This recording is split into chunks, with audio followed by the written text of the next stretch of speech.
Ponder Fire Department didn't just buy a fire engine. They took advantage of a great opportunity to purchase a frontline asset, saving over $200,000 in the process. This is Heroes Next Door.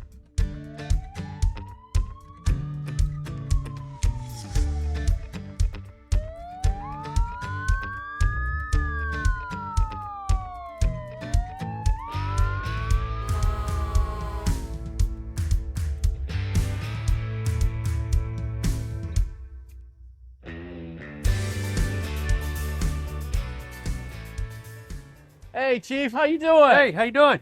Nice to meet you. Mike from too, Heroes Next Door. Andrew, Economides. Yeah, thanks for inviting us down. You bet, you bet. Absolutely beautiful. Very warm, but Yes, beautiful yeah, down here it in is, Ponder, that Texas. is. Yeah. All right. So we're doing a station breaks today, and we're talking about the trucks. Okay. I heard that you guys have this one from a demo. Can Yes, you kind of explain what it's about, how you went about doing that? Yes, sir. We were obviously looking to replace an engine that we had.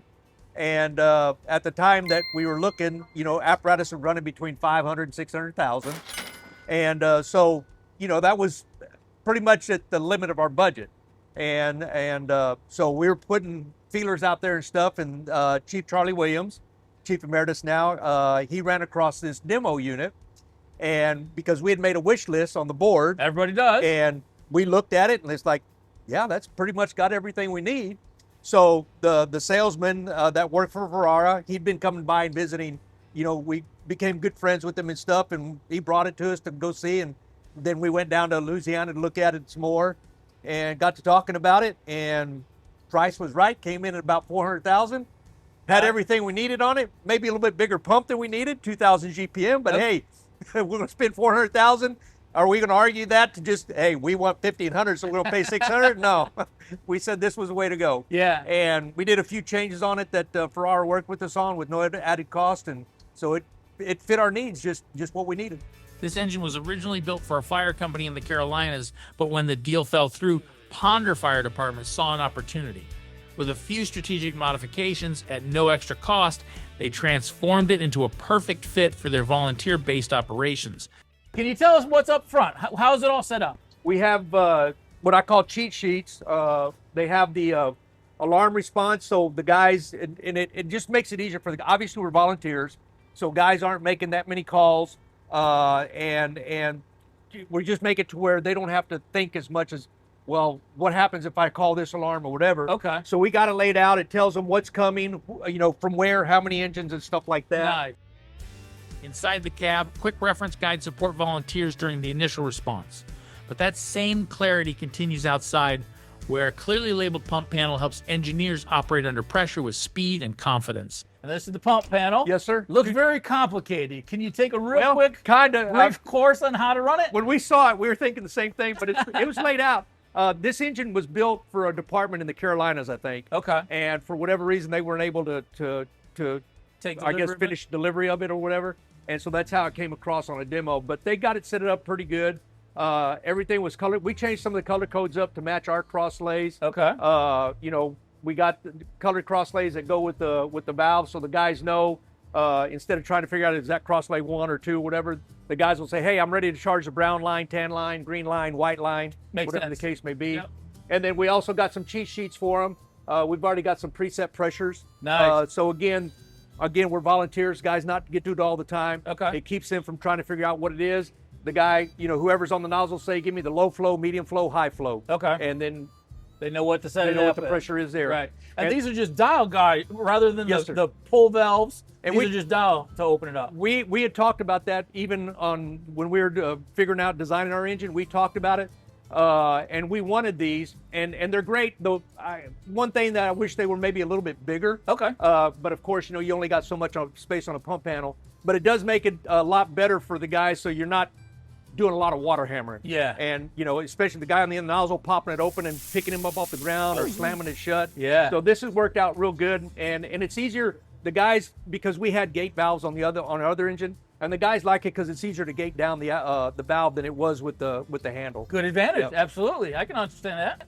If you like what you guys are seeing, you got to do us a favor. Hit that subscribe, hit that notification, make a comment or two below so we can keep on doing this. Thanks for watching. We're going to continue on. Every element on this engine is designed for clarity and efficiency, but Ponder didn't stop there. By rethinking how existing compartments were used, they transformed original design features into custom solutions that support their unique mission profile.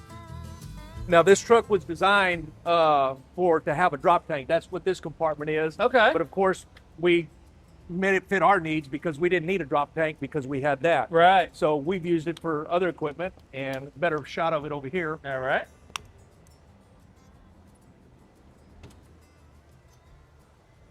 So again, it's TNT stuff. Got the jaws, heavy duty cutters, 3 rams, and then we got the struts by Rescue Jack. And this is all the adapters that go for the struts. Okay. And so that's, if they need to pull it out through the back, they can, or they, whatever they want to do. Right, right. But again, this was designed for a drop tank. We just modified it to do what we needed to do. Right. One thing that we're finding as we travel across the nation is people are switching from hydraulics to electrics, which is a good thing, but you have to now reconfigure everything to do that. Well, and I think I'm used to hydraulics. Yeah. For me, they're easy.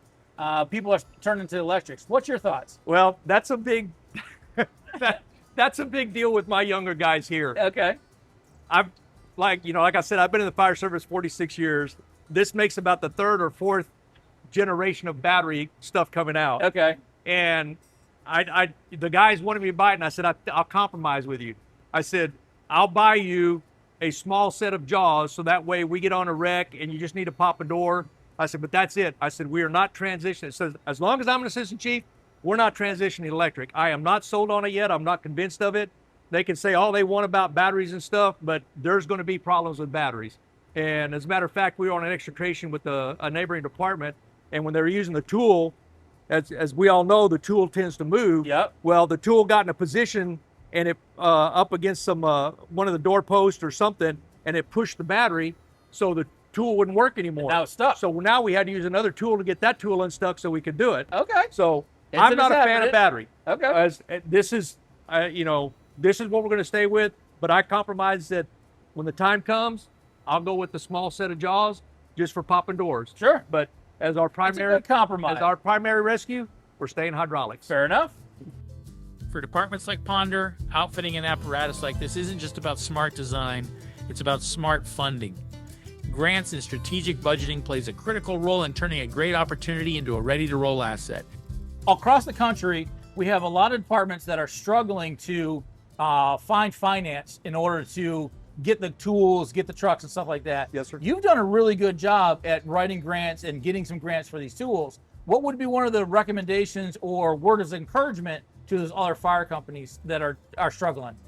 This is going to sound corny, but you got to be passionate about what you're writing about, and because if not, the grant people will see through the BS. Okay. And the other thing is, you've got to do your homework. You've got to really be able to explain why it needs it.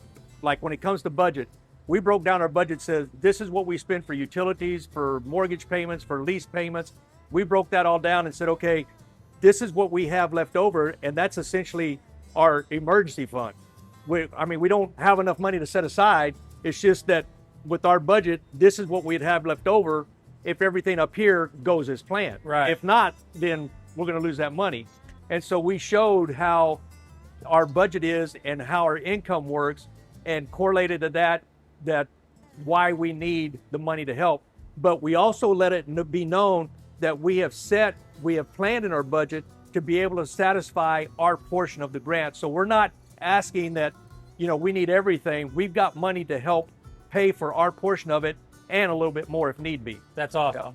Yeah. And as a matter of fact, while we're here talking about equipment, if you point back there, there's an SCBA compressor. We just got that 2 years ago on the FEMA grant. Okay. So there are plenty of grants out there. If you do the research and you do the paperwork, you can outfit a fire company using grants for a lot of things. It just takes a lot of footwork and a lot. If you're going to do a grant, you better figure when you find out the date the grant's going to open, you better start working on it 2 months, 3 months before that.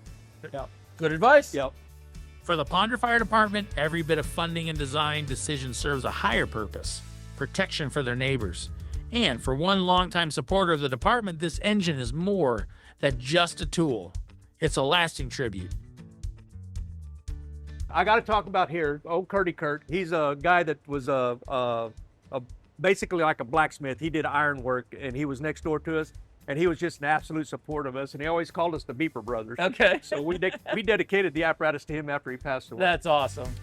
While this engine carries the memory of a beloved neighbor and supporter, it also reflects the leadership behind the department, including the assistant chief, whose passion and commitment have helped shape both the rig and the team behind it. I'm second generation. I grew up in the Rio Grande Valley, which is a very deep South Texas. It's where the tip of Texas runs into the Gulf of Mexico. My dad was a volunteer firefighter, so I came up in the fire service. Started in 1977, became a career firefighter. I started as a volunteer in 77, became a career firefighter in 78 in McAllen, which was a neighboring city. Moved up to Kilgore in East Texas, where I could go start college and get my associate's degree. And then from there, I came to Louisville, finished my degree at Tarrant County Junior College, and then worked at Louisville for about 15 years, and then made a switch over to Grapevine in 99 and finished my 20 years there. It's got right now, everything since 1977, I got 48 years in. Wow. Yes, Wow. sir. Thank Yes, you sir. so much for your You bet. service. You You got bet. a lot of experience. Every inch of this engine tells a story of smart choices, practical upgrades, and a department committed to protecting the community. Built with intention, adapted with care, and made ready for the volunteers who answer the call. Andrew, thank you so much for bet. taking us around. Such a beautiful My truck. pleasure. Thank you all for coming. And it's very important for people to understand that you don't have to necessarily buy new and spec out something else. No. There are demos out there. There are even older trucks out there that you reach out to the different companies and make it work for what you need for your service. Yes, sir. Yes, sir. So, thank you all for watching. This was another Station Rigs. Do us a favor, hit that subscribe, hit that notification, smash those like buttons, make a couple comments below. Stay safe, take care of each other, and we'll see you again next week.